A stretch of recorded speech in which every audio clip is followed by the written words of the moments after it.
Mitchell Willoughby swallowed 25 live crickets to win his backstage passes to the Luke Bryan concert in Fort Wayne, IND. He bragged about the feat, a challenge from a local radio station to Bryan's face while the country star was making the rounds at his standard meet and greet before the show. Bryan looked taken aback. "You just, swallowed 'em whole?" he asked, visibly disgusted. "Alive?" Mitchell nodded proudly. Bryan shook his head and moved on to the next fan, a preteen girl who was already shivering and in tears. It was a Thursday night in October, and Bryan was midway through his 9th annual farm tour. More than 10,000 people had trekked from all over Indiana and the rest of the Midwest to see him perform on this geographically remote patch of earth. The tour, Bryan's lead guitarist and longtime friend, Michael Carter, told me, was an attempt to recreate the shows they played while in community college in southern Georgia, when they would enlist a friend with some land and set up on a flatbed trailer or on a porch or in a barn. The scale of the operation has changed drastically in the intervening years.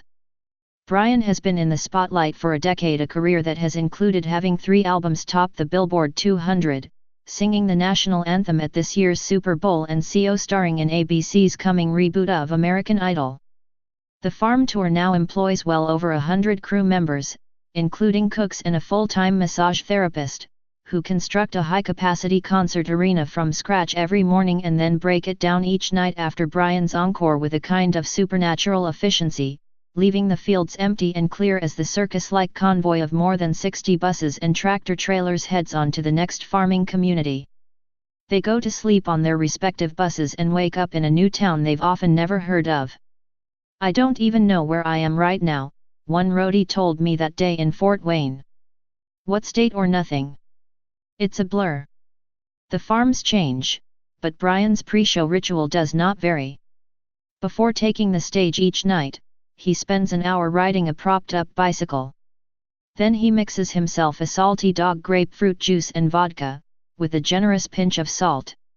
His stylist, Cheryl, presents him with the evening's outfit, almost always some variation on a solid color V-neck, baseball cap, and jeans. She rubs his arms with moisturizer until they glisten. Finally, he throws on his cowboy boots, which he secures tightly to his ankles with tape. He needs the extra protection when, in his words, he's in the heat of the battle up there.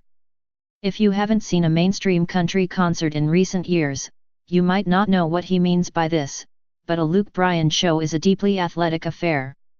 As his band begins its opening licks, he emerges from the darkness to raucous screams from the crowd. He jogs down the catwalk, grabbing hands and beaming. On stage, he is more Freddie Mercury than George Strait. He leaps into the air and growls sensually and is known for his unique brand of hip shaking, which seems both earnest and self-effacingly ridiculous. He lines up tequila shots on the lid of a piano and lobs cans of Miller Lite, a sponsor, out to the audience from a cooler wheeled out for this express purpose. Bryan's 2015 album, Kill the Lights, was the first in history to have 6 singles reach number 1 on the Billboard Country Airplay charts, and his crowds know every word to all of them.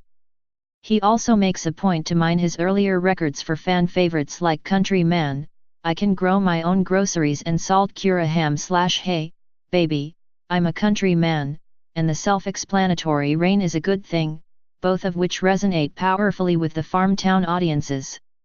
Generally unburdened by a guitar, Bryan caps off every song he performs in a kind of triumphant superhero pose, pumping his fists or pointing up at the sky. For years now, Bryan and his generation of pop country artists have been testing the sonic integrity of country music, a genre with a reputation for being highly inelastic, bending it to the larger demands of the marketplace by incorporating influences from the worlds of rap, R&B, EDM, and arena rock. Bryan grew up listening to Two Live Crew and Eazy-E alongside Ronnie Milsap and Reba McEntire, and his catalog bears their imprint. His new album, What Makes You Country, which will be released this week, acts as a statement of purpose from its opening track, You Do Your Kind of Country, he sings. They doing their kind of country / I do my kind of country. The term most often used for the music made by artists like Bryan is bro country, coined by the critic Jody Rosen in 2013. Music by and of the tatted, gym-toned, party-hardy young American white dude, Rosen wrote, calling Brian the king of the genre. Brian has indeed made it clear that he's not interested in bearing his soul, or in emulating earlier country aesthetics. His guiding principle is that his music should please as many people as possible, ideally stadiums full of them, and to that end, he's willing to use whatever tools, from whatever genres, he deems helpful. If that means making what is essentially a rap song about clubbing in a cornfield, Kick the Dust Up, or an R&B sex jam with lyrics like Feel my belt turn loose from these old blue jeans, strip it down, then so be it. But like all great country catalogs, Brian's music at its core evinces a careful balance of the hedonistic and the reverent, at ease in the space between the dive bar and the church, between spring break and the farm. It still came as a surprise, though, in Fort Wayne when he was able to bring the wild proceedings to a sudden halt to address the mass shooting in Las Vegas, which had occurred over the weekend. "It's been a rough week for me personally," he said to the crowd, wiping the sweat from his brow, "and probably the worst week in the history of country music." The audience knew exactly what he meant, and the volume fell to a hush.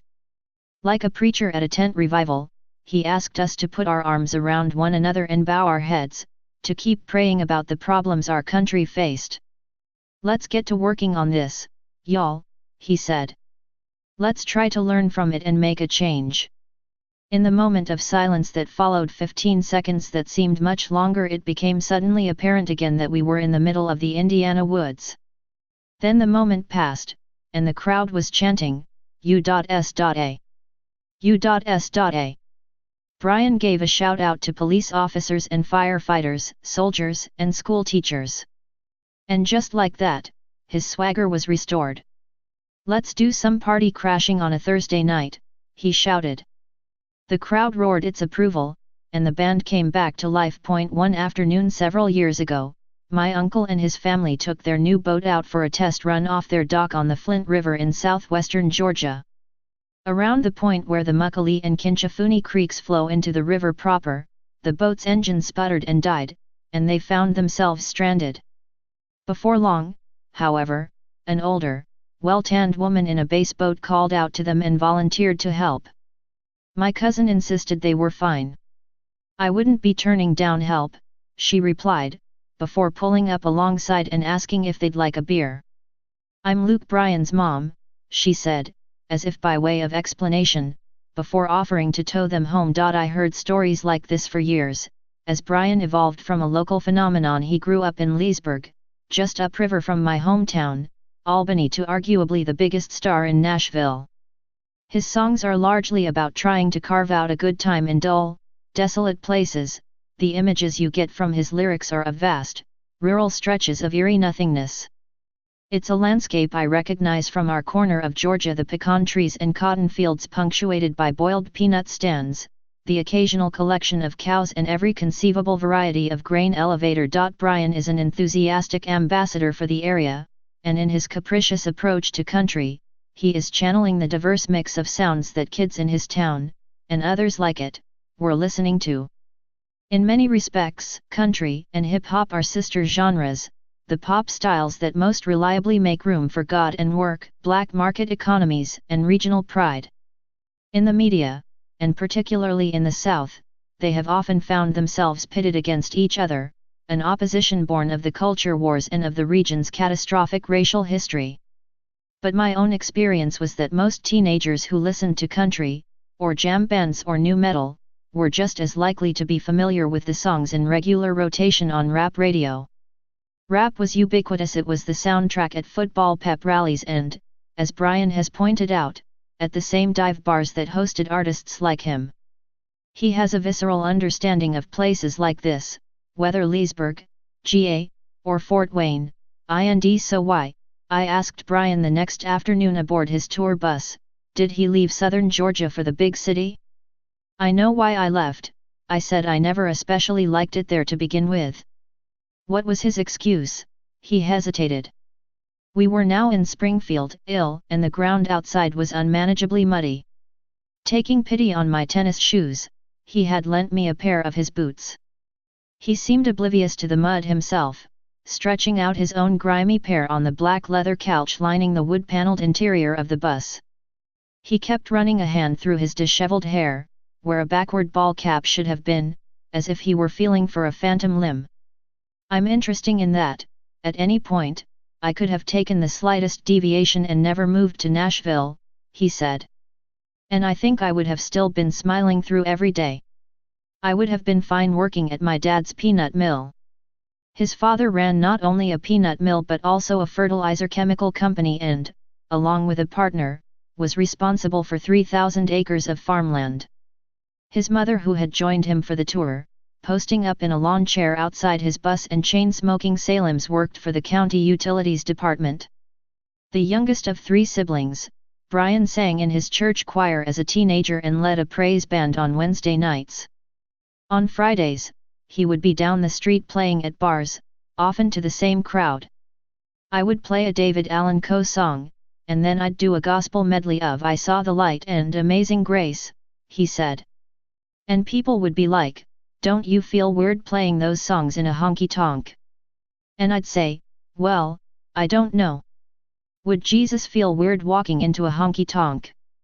Brian had long planned on moving to Nashville, but a year after graduating from Georgia Southern University with a business degree, he was still in his hometown, pulling peanut wagons for a living. "My dad felt like he needed to nudge me a little out of the nest," he said, and so the elder Brian threatened to fire his son, who finally moved to Nashville in late 2001. After a few months of waiting on tables, he was put on contract by a publishing company to write tracks for other artists. In 2005, he met the songwriter Jeff Stevens, who had written hits for George Strait and Tim McGraw and immediately recognized Brian's potential as a performer. He produced Brian's 2007 debut, I'll Stay Me, which reached number 2 on the Billboard Top Country Albums chart, and scored a modest hit with All My Friends Say, sung from the perspective of a man piecing together a drunken blackout presaging the college bro image that would come to define his sound. But otherwise, his first release was relatively traditional, with lots of fiddle and mandolin. Brian now calls it country as cornbread and says it's slightly embarrassing for him to listen to. What you might not guess from his music is that Brian's life has been marked by tragedy. His older brother, Chris, was killed in a car accident in 1996, and his older sister, Kelly, died of uncertain causes in 2007 while doing the laundry. Her husband, Ben Lee Cheshire, died in 2014. Brian and his wife, Caroline, took in their 3 children. It occurred to me to wonder, given the contours of his life, why Brian's music wasn't sadder, and so I asked him. "I've written some sad songs," he said. "There are 10 or 15 songs I've got that will break you down, like Gut Punch You. But these more personal songs," he said, "have never felt right for his albums. I don't know if they ever show up, they show up," he said. He has claimed that his 2013 hit Drink a Beer is a sort of tribute to his siblings. But Brian didn't write the song himself, and there's something vaguely disheartening about his linking these very real calamities of life to such a trite premise. Faced with the loss of a loved one, a man shrugs it off and cracks open a cold one. Sitting in the front seat of Jeff Stevens's pickup truck one evening on the tour, I asked him what he thought of the criticism Brian has taken over the course of his career, that he mostly sings about his truck and blue jeans and boots, that he's shallow or opportunistic. Stevens, who has worked with Brian on all his albums, sat back and laughed. "I love it," he said. "Whenever he sees Brian perform," he went on, "I look over a sea of people who are forgetting everything. And that is the biggest gift that we can give to somebody, an hour and a half where they haven't thought about their job, they haven't thought about their troubles. They're just here for pure fun. I personally feel that purely fun music is cathartic. It's like being a goddamn doctor. And it's important. I'm not saying that it's not important to have a message is great. But people love to not think in today's world. They got enough to think about. When they go back to their cars, they'll start thinking again." One afternoon, angling his head out of his tour bus bathroom while urinating, Brian asked me about my political beliefs. I admitted that they were somewhat to the left of his own, and had been even back in Albany. He expressed surprise but said, "That's the beauty of getting out of where we're from. I lean conservative, but when you truly see the world and the country in its entirety, I think if you stay so conservative, it's almost a little ignorant." His musical trajectory is closely tied to his personal one. "When I was a 12-year-old kid," he said, "I was so country, I would have probably had to have an interpreter for this interview." But seeing the world had changed his perspective on things. He had evolved as a person, and his views both artistic and political had developed accordingly. Country singers aren't often thought of as having the ability to change. They're supposed to be reactionary and creatively static, to play the role that was written for them decades ago. Their continued cultural relevance can baffle observers unfamiliar with the form. In the early 1990s, when Billboard started using Nielsen SoundScan to more accurately calculate music's commercial performance, one of the biggest surprises to industry insiders was the extraordinary popularity and reach of artists like Garth Brooks, Alan Jackson, and Tim McGraw. Disdain for country music is as old as the genre itself, and appropriately, mainstream critics have disliked Brian from the beginning and have tended to treat him with some combination of amusement and animosity. But Brian, with his references to Drake and T-Pain and to the size of his rims, his occasional tendency to break out into rapping on stage, the smooth R&B production of his ballads has also become an avatar of a deep fissure within country music and the object of the undying enmity of traditionalists.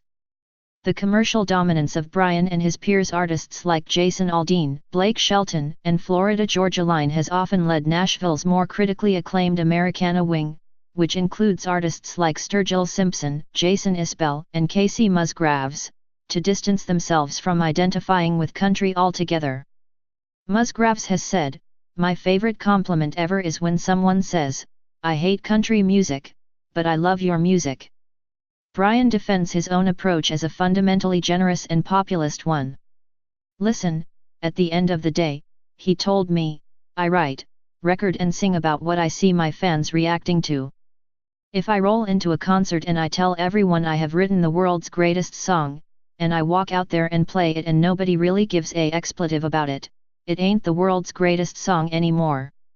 That's how I go about it. I am not stubborn enough." I asked Brian about Sturgill Simpson, who won this year's Grammy for Best Country Album. Brian has never been nominated, and has been an outspoken opponent of the Nashville establishment. Did it frustrate him that critics often focused their attentions on artists whose fans actively dislike most contemporary country? Brian shrugged. "I've wanted to go have coffee with Sturgill," he said. "I am utterly amazed at what he does." I asked Simpson to comment for this article, and he responded quickly by email, "I don't know Luke, I don't think about Luke, and I've honestly never heard a single note of his music." Simpson's retro purity and projection of artistic integrity may win him awards and make him palatable to country outsiders, but Brian's omnivorous approach to country production is arguably more ambitious and musically progressive. It's certainly more in tune with the genre's younger listeners. Brian's own epiphany in this respect arrived in his early years on the road, when he noticed D.J.'s playing hip-hop immediately after his sets and noticed too that his fans were happy to hear it. That taught him, he told me, that it's not always all about the twangiest of the twang and that a hybrid like Country Girl, Shake It For Me, could be accepted. Others picked up on this as well, from Florida Georgia Line to Sam Hunt from the Lowbrow, in other words, to the ostensibly cosmopolitan, and this kind of stylistic flexibility has become one of the dominant narratives of pop country in recent years. These days, Brian said with a laugh, all my nieces and nephews are listening to Future. Kids no longer make the same hard and fast genre distinctions as their parents. So why should he? Up to a point, he told me, tries to keep his albums 80% country. But Brian remains well aware of his responsibilities to his base. Country has always been primarily a white, blue-collar music. Which is why the fascinating quandary of his career has been the question of how much he can tweak the country sound, how much sonic and thematic borrowing the genre can sustain while still remaining identifiably country. Paradoxically, in a deep historical sense, to do so is to be more faithful to country's roots than the nostalgists. From its inception, Nick Tosches wrote in Country, the biggest music in America. His classic history of the genre, country and western, was as mongrelized a style as any of Earth, describing its origins as an amalgamation of blues and jazz, minstrel comedy, yodeling, Tin Pan Alley and Hawaiian slide guitar.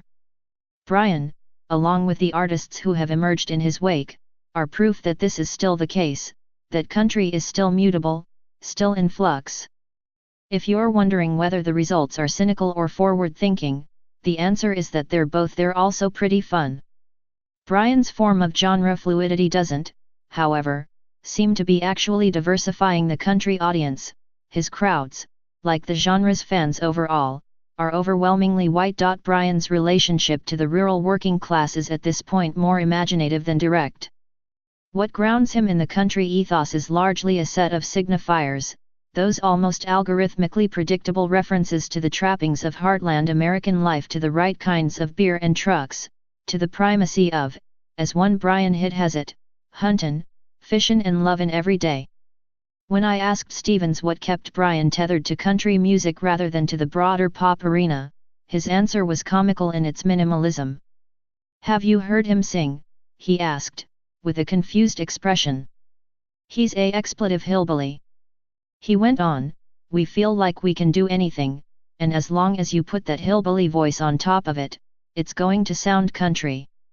As a barometer of country identity, Brian's vision is a testament to its adaptability but also to its deep-rooted insularity.